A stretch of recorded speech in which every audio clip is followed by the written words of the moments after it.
नमस्कार। उत्तराखंड की खबरों में आपका स्वागत है और मैं आपके साथ प्रिया। बुलेटिन की शुरुआत करते हैं। उत्तराखंड में बीजेपी की डबल इंजन वाली सरकार है और सरकार के मुखिया हैं पुष्कर सिंह धामी, जिनका मानना है कि उन्होंने 4 वर्षों के कार्यकाल में ही 2500 से ज्यादा युवाओं को सरकारी नौकरी दी है। देहरादून में आयोजित नियुक्ति पत्र वितरण समारोह में उन्होंने क्या कुछ कहा है, रिपोर्ट देखिए।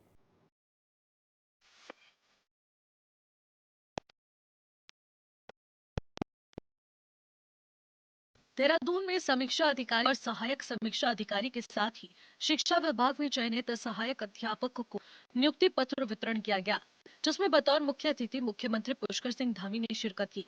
इस दौरान स्वास्थ्य एवं शिक्षा मंत्री धन सिंह रावत, बीजेपी प्रदेश अध्यक्ष महेंद्र भट्ट सहित विधायक विनोद चमोली भी मौजूद रहे। यूके ट्रिपल एससी के माध्यम से 1347 सहायक अध्यापकों को नियुक्ति पत्र वितरित किए गए। साथ ही लोक सेवा आयोग के माध्यम से 109 समीक्षा अधिकारी, सहायक समीक्षा अधिकारी को नियुक्ति पत्र वितरित किए गए।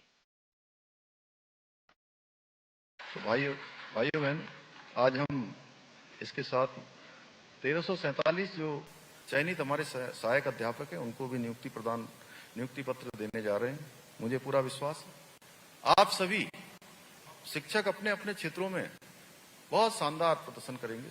हमारे आने वाले जो देश के कर्णधार हैं, भावी कर्णधार हैं, भावी हमारे सभी क्षेत्रों में जिनको जाना है, उनके समग्र विकास में आप बहुत महत्वपूर्ण भूमिका निभाएंगे। समारोह को संबोधित करते हुए मुख्यमंत्री पुष्कर सिंह धामी ने कहा कि अब तक प्रदेश में 25,000 से अधिक युवाओं को सरकारी नौकरियां मिल चुकी हैं। बीजेपी सरकार का संकल्प है कि युवाओं को लगातार भर्ती प्रक्रिया के तहत नौकरी दी जाएगी और युवाओं के हित में प्रदेश सरकार काम कर रही है। अभी तक ये आंकड़ा 25,000 का था और अब लगभग 1,500 इसमें से और बढ़ा दिया गया है। अब ये 26,500 तक पहुँच चुका है। आगे का जो भी कैलेंडर आयोग की तरफ से जारी किया जाएगा, जिसके तहत कार्यक्रम आगे रख गए हैं। भर्ती प्रक्रियाओं में काफी लंबा समय लगता था और इस देरी का फायदा उठाकर भ्रष्टाचारी और रिश्वतखोर लोग अपना खेल खेलते थे, नकल माफिया हावी होते थे। हमने इस समस्या को गंभीरता से देखते हुए और इन माफियाओं पर अंकुश लगाने के लिए देश का सबसे सख्त नकल विरोधी कानून हमने लागू किया, जिसका परिणाम हुआ कि 4 वर्षों में 25,000 से अधिक युवाओं को सरकारी नौकरियां प्राप्त करने में सफलता प्राप्त हुई। और आज आप लोगों के साथ ये आंकड़ा धन सिंह जी कितना पहुंच गया? 26.5 पहुंच जाएगा। आप लोगों से पहले कितना था? 50,000। और आप लोगों के बाद अभी आधे घंटे बाद ये आंकड़ा जो है 26,500 पहुंच जाएगा। सीएम धामी ने इस बात पर जोर दिया कि अब तक पारदर्शी तरीके से युवाओं को नौकरी दी गई है। आगे भी भर्ती प्रक्रिया पूरी पारदर्शिता के साथ होगी। उसमें कहीं न कहीं किसी प्रकार की कोई गुंजाइश नहीं रहेगी। उसके लिए सभी कदम उठाए जा रहे हैं। उन्होंने यूके ट्रिपल एससी परीक्षा पेपर आउट का जिक्र करते हुए कहा कि बीजेपी सरकार युवाओं के भविष्य से खिलवाड़ नहीं होने देगी। मुख्यमंत्री ने कहा कि युवाओं की मांग पर सीबीआई जांच की अनुशंसा की गई है। परीक्षा को भी कर दिया गया है। आप सभी को भली भांति याद होगा पहले की सरकारों में किस प्रकार से भर्तियों में भारी पक्षपात, धांधली और भ्रष्टाचार हुआ करता था। योग्य उम्मीदवारों को अवसर नहीं मिलते थे और प्रतिभाओं का निरादर होता था। गरीब माता पिता के बेटे और बेटी का उनका हक छीन लिया जाता था, उनके साथ अन्याय होता था। अब आप देखते होंगे आपके आसपास भी इससे पहले की जो भर्ती प्रक्रियाएं हुई हैं, उन भर्ती प्रक्रियाओं में जितने भी हमारे युवा, हमारे भाई बहन जिनको चयन का अवसर मिला, 5 सालों से 6 सालों से पहले परीक्षाएं दे रहे थे, लेकिन उनका चयन नहीं हो रहा था। अब उन्हीं अभ्यर्थियों में से, उन्हीं छात्रों और उन्हीं छात्राओं में से, उन्हीं हमारे भाई बहनों में से अब एक साथ 3-3, 4-4 परीक्षाओं में उनको चयन का अवसर मिल रहा है। ये पारदर्शिता का ही परिणाम है। मुख्यमंत्री ने कहा कि विपक्ष के पास कोई मुद्दा नहीं है। ये रास नहीं आ रहा है कि कैसे युवाओं को मेरिट के आधार पर सरकारी नौकरियां मिल रही हैं। यूपी की सरकार न केवल माफियाओं पर अंकुश लगाने के लिए सख्त नकल विरोधी कानून लेकर आई है, बल्कि पहले परीक्षाओं में धांधली होती थी, योग्य उम्मीदवारों को अवसर नहीं मिलते, लेकिन अब उम्मीदवारों को 3-3 जगह अवसर मिल रहे हैं। बीजेपी की सरकार न केवल भर्ती प्रक्रिया को सुव्यवस्थित करने का प्रयास कर रही है, बल्कि विज्ञप्ति जारी करके नियुक्ति पत्र जारी करने के बीच समय को भी कम कर रही है।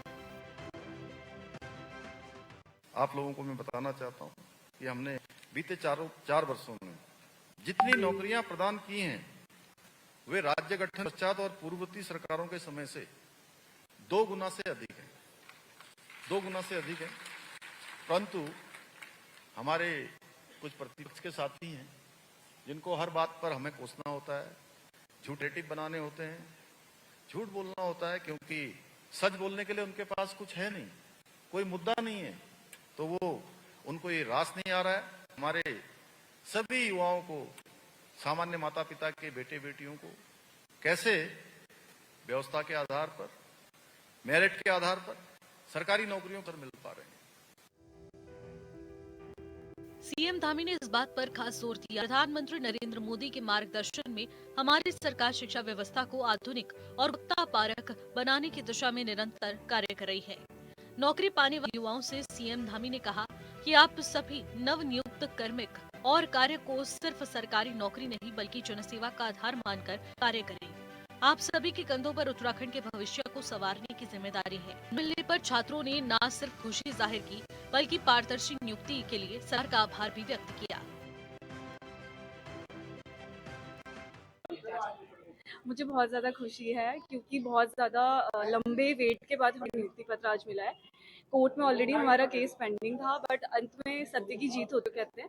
जो हमारा परिश्रम और डिटर्मिनेशन था सब लोगों का, हमारा टीम वर्क जो भी था, उसके बाद आज हम यहाँ आप सबके सामने नियुक्ति पत्र लेते हुए ये कार्यक्रम का हिस्सा बन पाए।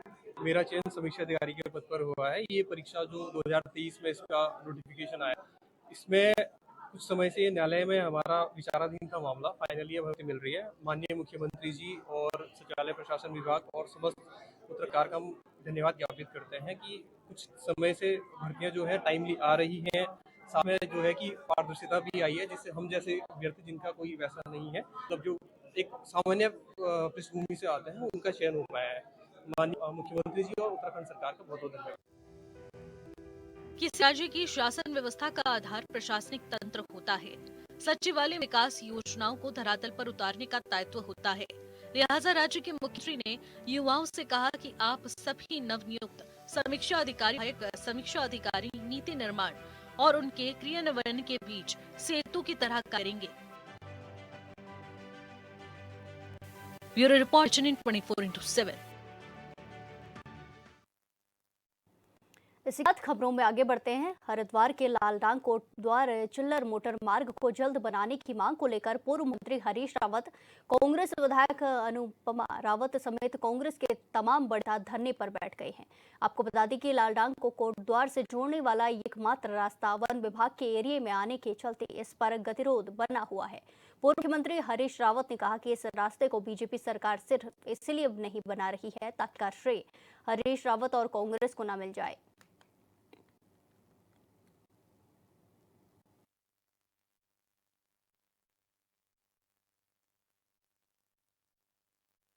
₹7,06,00,000 मंजूर करके दे दिया और एजेंसी तय कर दी, और एजेंसी वो तय की जिसको भारत सरकार की अनुमति है जंगल के अंदर रोड बनाने, जिसकी एक्सपर्टाइज इस विषय में, और जानवरों के लिए कोई खतरा न हो उसके लिए अलग से हमने एक फ्लाईओवर भी 2 स्थानों पर जो है मंजूर किए ताकि जानवर भी, उनका आवागमन भी चले।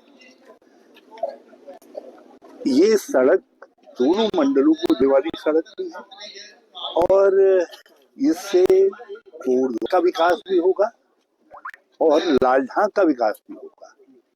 मेरा दावा है जिस दिन ये सड़क बन जाएगी उस दिन आज जो लालढांग की जमीनों की कीमत है से 10 गुना ज्यादा कीमत, केवल इस सड़क से इतना अंतर यहाँ के लोगों के जीवन में।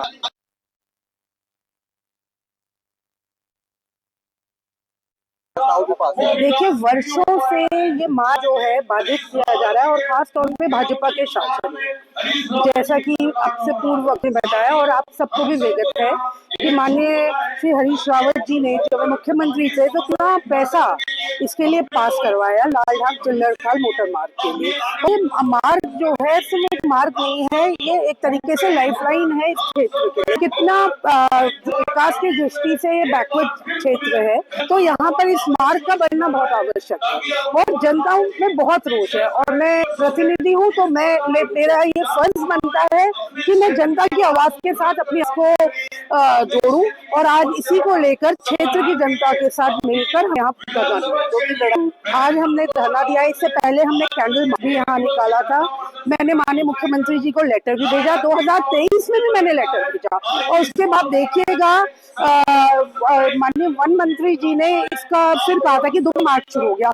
1-2 दिन शुरू करते जनता की भावनाओं के साथ राज्य सरकार खेल के बाद इसका कोई भी परमानेंट सोल्यूशन नहीं करती है। तो अब हमें इसका एक परमानेंट सोल्यूशन चाहिए। हम माननीय मुख्यमंत्री जी से इसके लिए टाइम लेंगे और वो जो कहे कि कोर्ट में लंबित है, सब जुडिशियल से मान लिया, लेकिन वो आप उसके लिए कोई व्यक्ति नियुक्त कीजिए और जनता के जनभाव से रिलेटेड ये है, इसमें सरकार को पहल करनी चाहिए। मैं समझता हूँ कि देश आजादी लालढांग के हिस्से में अगर कोई चीज आई है तो मजबूती के साथ वो संघर्ष आया है और लालढांग संघर्ष का प्रतीक रहा है और हम चिल्लरखाल रोड मार्ग को करके लगातार संघर्षरत है और ये संघर्ष अब क्रांति का रूप ले चुका है और ये चिंगारी का है और चिंगारी कब अंगारा बन के फूटी, इसके लिए सरकार तय और वेट करे और देखे।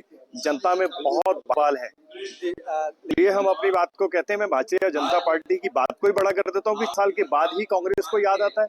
सरकार उत्तराखंड से 2017 में कांग्रेस की विपक्ष में है और 2027 आने वाला 10 साल से भारतीय जनता पार्टी है। तो क्या 10 साल से चिल्लरखाल रोड मार्ग क्या भारतीय जनता पार्टी को दिखाई नहीं दिया?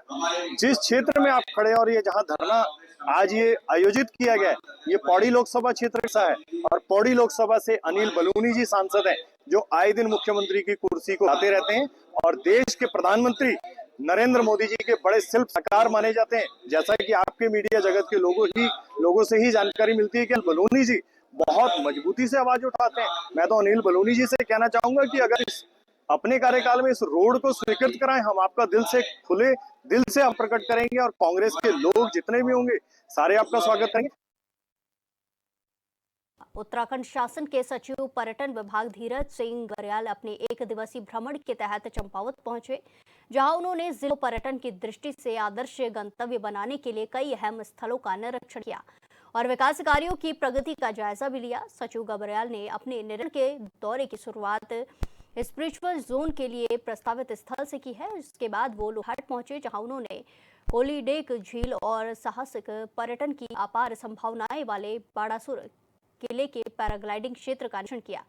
बाणासुर क्षेत्र में पैराग्लाइडिंग जोन के विकास की संभावनाओं को देखते हुए उन्होंने इसमें प्रमुख पैराग्लाइडिंग हब बनाने पर विशेष जोर दिया है। उन्होंने कहा कि चंपावत में प्राकृतिक सौंदर्य और आध्यात्मिक महत्व का अद्भुत संगम है, जिसका समुचित उपकरण से पर्यटन मानचित्र पर शीर्ष पर लाया जा सकता है। इसके अलावा सचिव ने जिलाधिकारी मनीष कुमार के साथ गोलजू कॉरिडोर का संयुक्त स्थलीय निरीक्षण किया। साथ ही सचिव धीरज सिंह गरेवाल ने जिले में पर्यटन और खेल सुविधाओं के विकास को लेकर कई अहम निर्देश भी जारी किए। उन्होंने बालेश्वर मंदिर के संवर्धन और बेहतर प्रबंधन के लिए विस्तृत प्रस्ताव तैयार करने के निर्देश दिए हैं।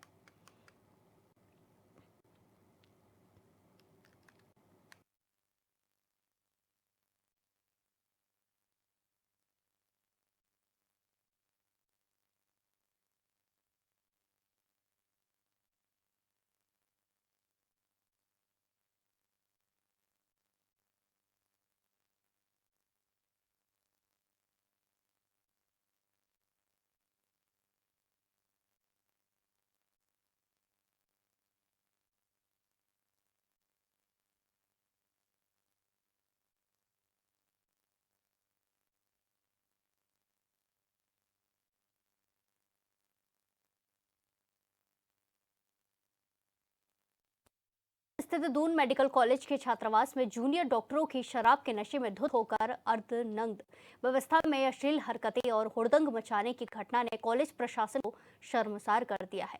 प्राचार्य डॉक्टर गीता जैन ने दो टूक शब्दों में चेतावनी दी है कि इस कृत्य में शामिल हर दोषी को कठोर सजा भुगतनी होगी, कोई रियायत तो कोई माफी नहीं मिलेगी।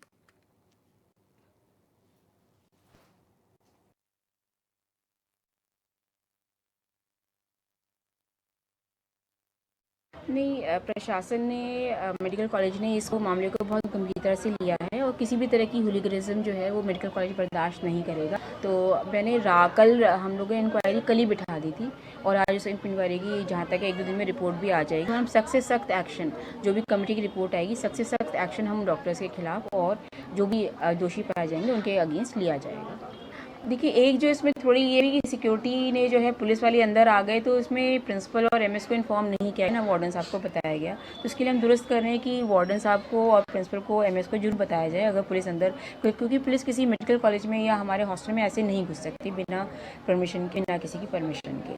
तो ये इस बारे के भी हम लोग इसकी हम जो है कि किसकी जिम्मेदारी है उसको तय कर रहे हैं। और दूसरी बात हम ये भी कह रहे हैं कि जो गार्ड्स हैं उनकी रोटेशन अभी तक रखती थी, तो हम चाह रहे हैं कि उन कुछ गार्ड्स को वहाँ पे हम फिक्स कर देंगे। और दूसरी बात, जो भी इसमें दोषी जाएंगे उनके खिलाफ सख्त से सख्त जो भी निर्णय होगा वो लिया जाएगा और सख्त से सख्त कार्रवाई इनके अगेंस्ट। अल्मोड़ा के धौलादेवी ब्लॉक में वायरल फैलने की आशंका के बीच स्वास्थ्य विभाग में हड़कंप मचा हुआ है। मुख्य चिकित्सा अधिकारी नवीन चंद्र तिवारी ने बताया कि ब्लॉक में 7 लोगों की मौत हुई है। इनमें 2 की मौत हार्ट अटैक से हुई है, जबकि 5 मौतें संदिग्ध बताई जा रही है। संभावना जताई जा रही है कि इन मौतों का कारण वायरल संक्रमण हो सकता है। प्रभावित क्षेत्रों में 11 से जांच के लिए भेजे गए हैं, जिनमें 3 में टाइफाइड पॉजिटिव मिला है। ब्लॉक के सब सेंटरों में आशा कार्यकर्ता, सीएचओ और फार्मासिस्ट की टीमें लगाई गई हैं।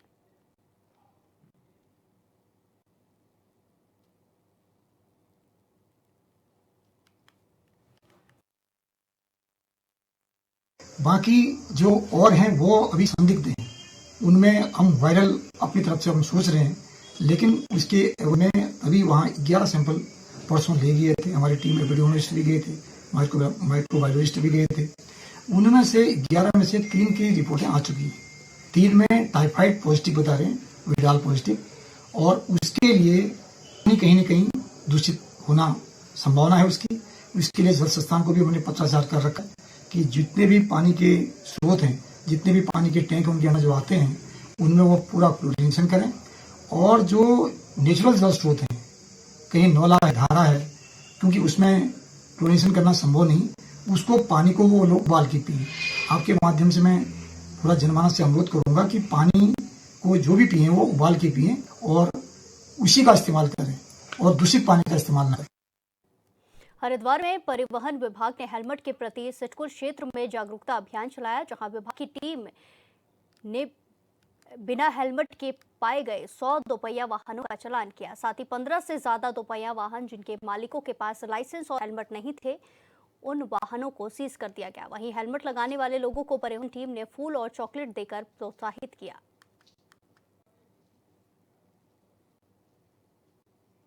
महोदय के निर्देश के अनुसार परिवहन विभाग द्वारा हेलमेट के ऊपर कार्यवाही जारी है, जिसके अंतर्गत आज सिटकुल क्षेत्र में हमने चालानी कार्यवाही भी की और जो लोग हेलमेट पहने जा रहे थे उन्हें फूल और चॉकलेट देकर प्रोत्साहित भी किया गया है। उपरोक्त अभियान में 100 से अधिक चालान किए गए हैं और 15 से अधिक गाड़ियों को सीज भी किया गया है। साथ ही साथ हमने 10 से 15 लोगों को चॉकलेट्स दी गई हैं और एक आम इंसान का सपना होता है नई कार खरीदने का, लेकिन जरा सोचिए अगर वही कार पहले टैक्सी के रूप में चल चुकी हो तो। देहरादून और आसपास के पहाड़ी जिलों में कुछ शोरूम पर यही खेल चल रहा है, जहां ड्राइवर पहले गाड़ियों में सवारियां भरकर उन्हें टैक्सी की तरह चलाते हैं और बाद में उन्हीं गाड़ियों को नई बताकर ग्राहकों को बेच दिया जाता है। इन गाड़ियों में ना तो यात्रियों की सुरक्षा होती है और ना ही सही इंश्योरेंस की सुविधा होती है। आरटीओ और प्रशासन की आंखों के नीचे ये पूरा रैकेट फल फूल रहा है।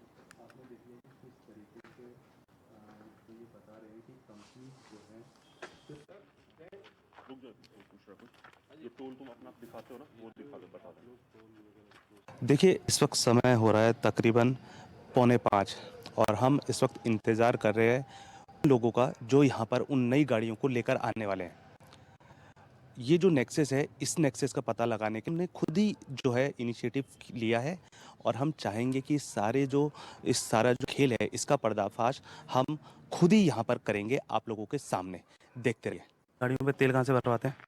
सर ये तो पंप से भरवाते हैं। पहले पंप से भरवाया, से भरवा लेते हैं सर। फिलहाल हम डीपीएम होंडे के बगल में है जो वहाँ से लेते हैं सर। हमारा खाता चलता है ठेकेदार का जी। तो अब मैं ये जानना चाह रहा हूँ, कंपनियाँ आपको जो गाड़ियाँ देती हैं जी ये सीधा पहाड़ पहुँचाने के लिए देती हैं? जी। तो आप ये जो है सारा चीज़ कितने लंबे समय से चल रही है सारी चीज़? सर हम तो अभी दिवाली का टाइम पार किया सर, अभी नए हैं हम, 15-20 दिन से लेके जा रहे हैं सर बस। बाकी कुछ लोग पुराने भी हैं इसमें जो पहले से चल रहे हैं गाड़ी लेके। कितने लंबे समय से पुराना जो लोग चल रहे हैं? लोग सर कोई 2 साल हो गए, कोई 4 साल हो गए, छोड़ते रहते हैं, फिर बीच में कहीं इधर उधर चले जाते हैं। ये है बस। यानी मतलब मोटा मोटा आप कह रहे हैं कि इस तरह से जो गाड़ियां हैं वो लंबे समय से ही चल रही हैं। सर ऐसा है, मैं आपको बता दूँ, अब मैं जैसे कि हम लोग जा रहे हैं तो हमें पैसे जो मिलते हैं, गोपेश्वर जैसे भाई लोग जा रहे हैं इसको 2000 रुपये मिलते हैं गाड़ी छोड़ने के। अब 2000 में आप बताइए, क्रेटा गाड़ी है, कितने का तेल, आप तो समझदार हो कितना तेल पी जाए गाड़ी, और फिर अपनी दिहाड़ी भी निकालनी है। तो एजेंसी आपको सिर्फ 2000 रुपये देती है और तेल भी नहीं देती? नहीं, तेल भी नहीं देती। आपको 2000 रुपये में ये गाड़ी जी वहाँ छोड़नी है और हमें फिर अपनी दिहाड़ी वगैरह भी निकालनी है सर, और खाना भी है, किराया भी है, सब कुछ है। ठीक है। तो आपने देख लिया कि किस तरीके से जो ये बता रहे हैं कि कंपनीज जो हैं सिर्फ कुछ रुपए देके इन लोगों को पहाड़ पर गाड़ी लेकर भेज देती है। अब ऊपरी कमाई के लिए ये लोग भी ऐसा कर रहे हैं, ये भी एक जा विषय है।